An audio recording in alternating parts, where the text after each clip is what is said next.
ایک آدمی بڑا ہی بدکار تھا۔ حضرت موسیٰ علیہ السلام کے دل میں ایک مرتبہ خیال آیا اور دعا کی، اے اللہ، اس وقت جو بندہ سب سے زیادہ گناہگار ہے اسے دیکھنا چاہتا ہوں کہ وہ کون ہے۔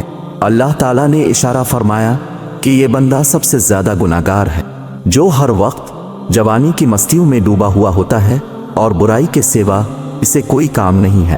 کچھ عرصے کے بعد حضرت موسیٰ علیہ السلام کے دل میں دوبارہ خیال آیا اور دعا کی، یا اللہ، اگر تیرا کوئی بڑا ہی عبادت گزار بندہ ہے اس کو بھی دیکھنے کو دل چاہتا ہے۔ اللہ تعالیٰ نے ارشاد فرمایا کہ فلاں جگہ پر ہے۔ حضرت موسیٰ علیہ السلام نے جب جا کر دیکھا تو یہ وہی بندہ تھا۔ یہ دیکھ کر حضرت موسیٰ علیہ السلام بڑے حیران ہوئے اور فرمایا، اے پروردگار، یہ تو سب سے زیادہ گناہگار بندہ تھا۔ تو اللہ تعالیٰ نے فرمایا کہ یہ ایک مرتبہ اپنے گھر میں اپنی بیوی کے سامنے تھا۔ کوئی بات ہوئی تو اس کی بیوی نے اس کو کہہ دیا کہ تیرے اعمال تو ایسے ہیں کہ تم تو پکا جہنمی ہو۔ اس نے بیوی کو جواب دیا، ہاں، میں اگرچہ بڑا گناہگار ہوں مگر اللہ کی رحمت سے مایوس نہیں ہوں۔